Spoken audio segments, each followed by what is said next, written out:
देणार आहोत आणि त्याच्यानंतर आपले परीक्षक ते आपल्याला प्रश्न विचारतील.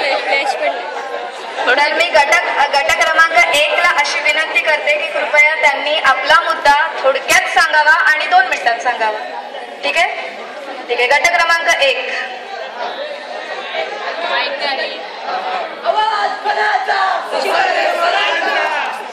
आज इथं सांगताय की मराठी पाऊल पडत नाही. आम्ही सांगू इच्छितो की मराठी पाऊल पडत नाही. कुठं कुठं मुद्दा खोडायचा नाहीये. आता फक्त सारांशच सांगते मी. बापरे आवाज. मराठी पाऊल पडतंय कुठं? असं वाटतं की मराठी पाऊल पडत नाही कुठं. वादविवादाचा सारांश मी तिथे सांगू इच्छितो. ज्ञानेश्वरी ते विज्ञानेश्वरी संस्कृती आम्ही जंपली.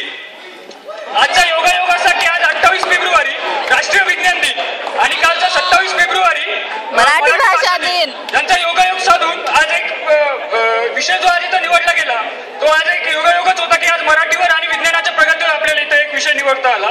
तर विद्यार्थी मित्रांनो, मी इथे तुम्हाला सांगू इच्छितो की जी पुढची पिढी आहे, आजपर्यंत मराठीचं साहित्य जी सगळी प्रगती आहे, मराठी पाऊल पुढे पाडायचं काम आहे जे आजपर्यंत कोणी केलं असेल तर ते आपल्या खांद्यावर येऊन आलेलं आहे आता आणि ते आपल्याला पुढे घेऊन जायचंय. मराठी पाऊल आजपर्यंत पुढेच पडत आहे आणि ते आपण पुढेच घेऊन जाऊ असं यातून आपण एक सारांश घेऊ.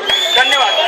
धन्यवाद गट क्रमांक 1. आता यानंतर मी गट क्रमांक 2 ला अशी विनंती करते की त्यांनी आपला झाले नाही 2 मिनिट अजून काही. गट क्रमांक 2. मला सारांशून एकच वाक्य सांगायचं आहे. ठीक आहे. आम्ही आमची संकुचित वृत्ती सोडली आहे.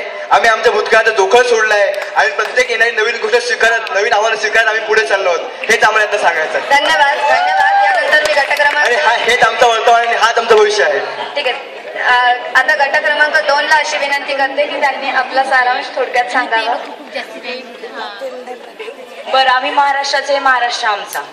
आणि मी जसं म्हणलं अशी की हिंदी कॉम्पिटिशन पाहिजे तर आम्ही स्वीकारतो. आम्ही मराठी आहोत, आम्हालाही मराठी माणूस पुढेच गेलेला पाहिजे. आम्ही फक्त त्रुटी सांगितल्या आणि त्रुटी अतिशय महत्वाचं असतं आणि त्या त्रुटींवरच काम करून आपण पुढे जाणार असतो. माणूस नेहमी आपल्या चुकांमधूनच शिकत असतो. लहान सरांचं पुनश्च एकदा आगमन झालेलं आहे या ठिकाणी. सरांचं पुनश्च एकदा स्वागत. 100% परफेक्ट कोणीच नसते, त्रुटी तर असणार. तुला जायला पाहिजे होती यार. शिट.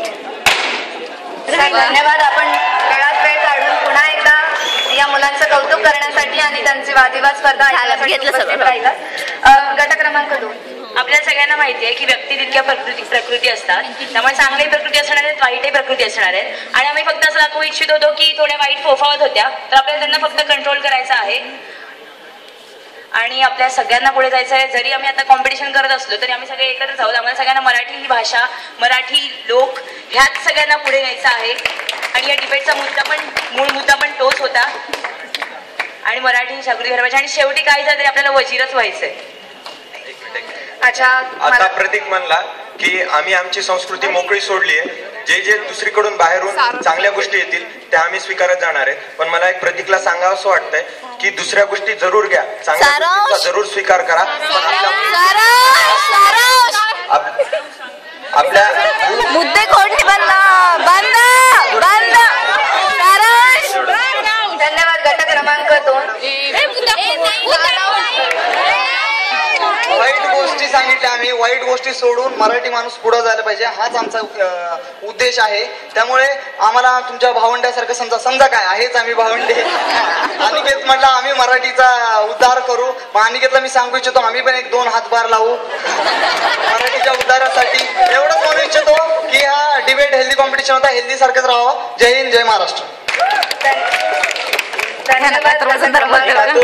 तुझ्या सर्व त्रुटी आम्ही मान्य करतो. मोठा भाऊ आहे, वयाने मोठा असला विचाराने पण तो खूप मोठा आहे आणि आपण सर्वांनी मिळून सर्वात शेवटी एकदा म्हणूयात जय महाराष्ट्र. गट क्रमांक 1. आपण आपला सारांश सांगितल्याबद्दल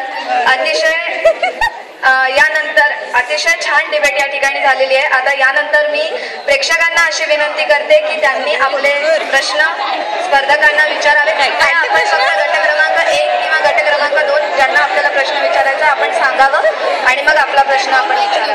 धन्यवाद. सांगावं? उठला ससाने उठला मी ऋषिकेश मला मवाळा एक क्वेश्चन विचारायचा आहे. बाबू याला चला. महाराष्ट्र मराठी पाऊल पडते पुढे असं तू म्हणतो, तर मग महाराष्ट्र हा भारतात सर्वात जास्त कर्ज असणारा राज्य आहे. सॉरी, 3 लाख कोटीपेक्षाही जास्त महाराष्ट्रावर कर्ज आहे. तर त्याविषयी तू काय म्हणशील? 3 लाख कोटींपेक्षाही जास्त कर्ज महाराष्ट्रावर आहे. ऐका सर,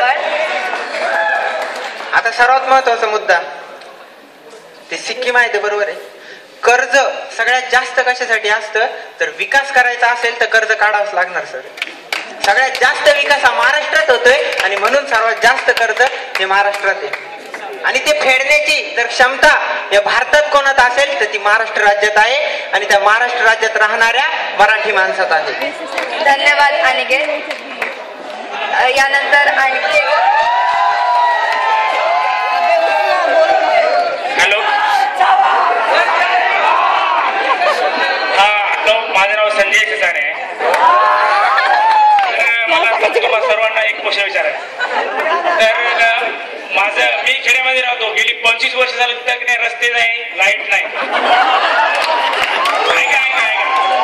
तर की नाही संध्याकाळी की नाही लोक अक्षरशः तिथं पडतात रस्त्यावर. मी पण पडलेलं बरेच वेळेस.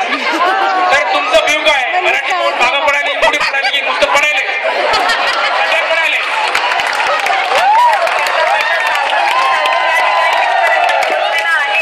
मला वाटतं आपण सगळ्यांनी त्याच्या प्रश्नाचं उत्तर द्यावं की त्याच्या गावामध्ये लाईट रस्ते का नाही. संजय म्हणला गेली 25 वर्ष खेळत राहतोय. संजयचं वयच आहे 21.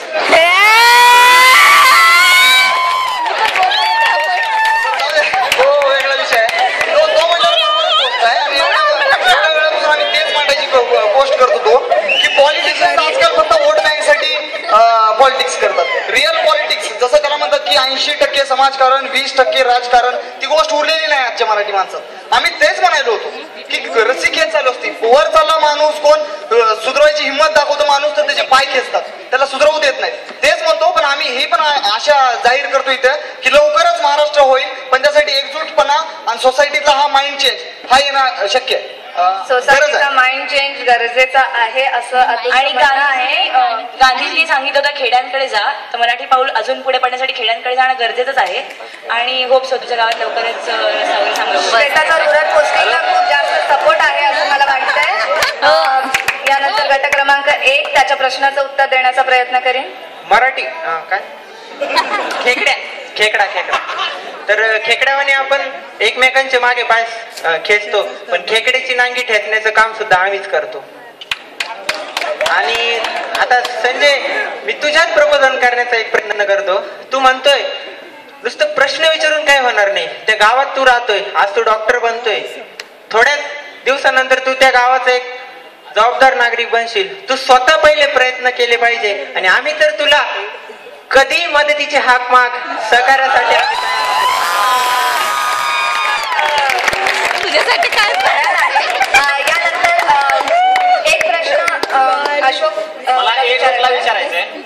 तिथं अस्तित्व आणि अंतरंग लिहिलंय. मराठी अस्तित्वासाठी अंतरंगात स्वतःच्या मराठीबद्दल अस्मिता जागी हवी. यात ग्रुपमध्ये कोणतर बोलला की मी इंग्रजीला घेऊन चाललोय, काय होत नाही, चालतं इंग्रजी असं तसं बोलला. मला म्हणायचंय आज मराठीचे स्वतः हे अस्तित्व टिकण्यासाठी स्वतःमध्ये मराठीमध्ये स्वतः मराठीबद्दल अस्मिता हवी. आणि आज आपण बघतो मुंबईमध्ये राहतो, मुंबईमध्ये बघतो किती मुंबईकर लोक मराठी बोलतात, किती मुंबईमधली लोक मला त्याबद्दल सांग. स्वतःच्या अस्मिता जागी नाही होती मराठीबद्दल, अस्तित्व काय टिकणार आहे स्वतःच्या मराठीबद्दल. अशोकचं असं म्हणणं आहे की तुमच्यात अस्मिता मराठी जागी नाहीये तर तुम्ही काय अस्तित्व टिकवणार, तुम्ही काय बोलू शकता याच्यावर. या भावाला मला एवढंच सांगायचं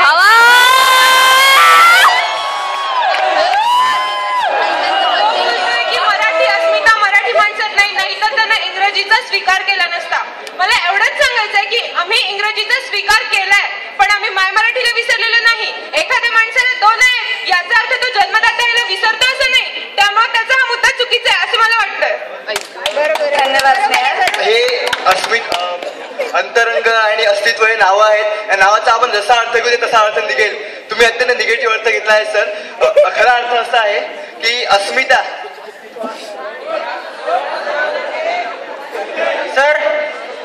म्हणणं बरोबर आहे, एकदम बरोबर आहे. आपण बोलली पाहिजे तर ती आपण जागवत नाहीये.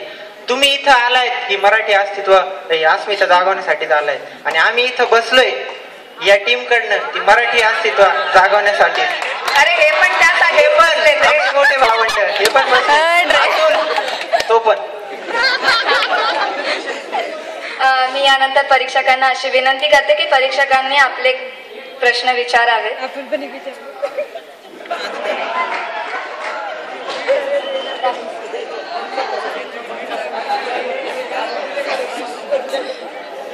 यानंतर माननीय पटेल सर आपला प्रश्न विचारणार आहेत.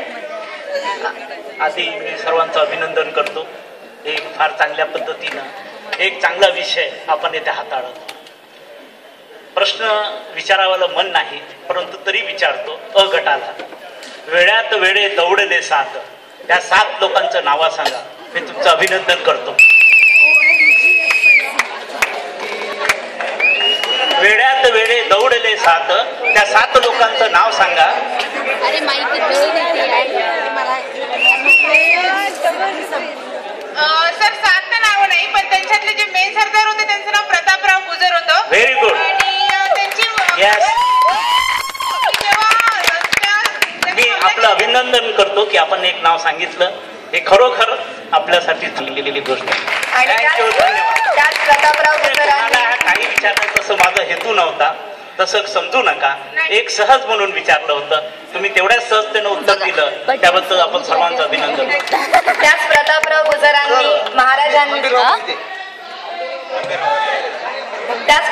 गुजरांनी महाराज त्यांच्यावर नाराज झाले म्हणून हजारांच्या फौजेमध्ये प्रतापराव गुजर आणि ते 6 लोक घुसले आणि त्यांनी निशस्त्र असतानाही त्यांनी 500 लोकांना मारला आणि त्यानंतर महाराजांची फौज त्या ठिकाणी गेली.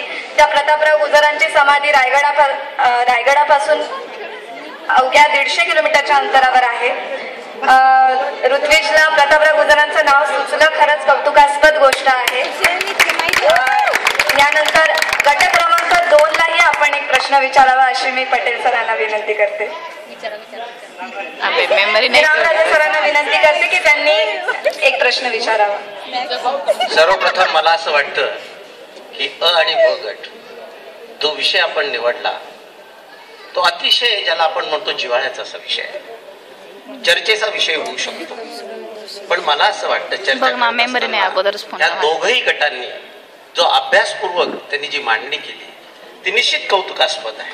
त्याचं कारण असं आहे की माणसं फक्त इतिहास सांगतात, वर्तमानाबद्दल बोलतात आणि भविष्याचं भाकीत करतात पण त्यांनी वास्तव्यात प्रत्येक विषयासंबंधी आपल्या विचारांशी निगडीत राहून आणि आपल्या मुद्द्याला अनुसरून अशा पद्धतीची मांडणी इथे केलेली आहे. शिक्षक नेहमी प्रश्न विचारत असतात त्यामुळे मी ह्या वादिवाद स्पर्धेमध्ये प्रश्न विचारणार नाही पण निश्चित मी एक सांगू शकतो की आपला जसा भूतकाळ हा गौरवशाली होता हा वर्तमान देखील तितकाच गौरवशाली आहे आणि भविष्यकाळ याच्याही पेक्षा जास्त गौरवशाली होईल. त्याचं कारण असं आहे की आजचे विद्यार्थी वैद्यकशास्त्राचे विद्यार्थी यांना आपल्या भाषेबद्दल आपल्या राष्ट्राबद्दल आपल्या देशाबद्दल जे अतिम प्रेम जे दिसतं त्यांच्या संभाषणामध्ये प्रत्येक गटाने सांगितलं की मी देखील मराठी आहे, मला स्वाभिमान आहे, मला अभिमान आहे. मला असं वाटतं ही एक गोष्टीची नांदी आहे की त्यांना आपल्या भाषेवर आपल्या राष्ट्रावर आपल्या राष्ट्रीयतावर अतिशय घोर असं ज्याला आपण म्हणतो ठोस असा स्वाभिमान आहे आणि ह्या देशासाठी त्यांना काहीतरी करावं असं वाटतं. हे खेड्यागावांचे प्रश्न आले, रस्त्याचा प्रश्न आला. मी सगळ्या मित्रांना सांगू इच्छितो की आपण प्रगतिशील होत आहोत, प्रगती करत आहोत. असण्यासारखं काही नाही. ज्या ससाण्यांनी हा प्रश्न विचारला त्यांना एकच गोष्ट सांगू इच्छितो किती खडतर आयुष्यामधून त्यांनी संघर्ष करून ते वैद्यकीय क्षेत्रात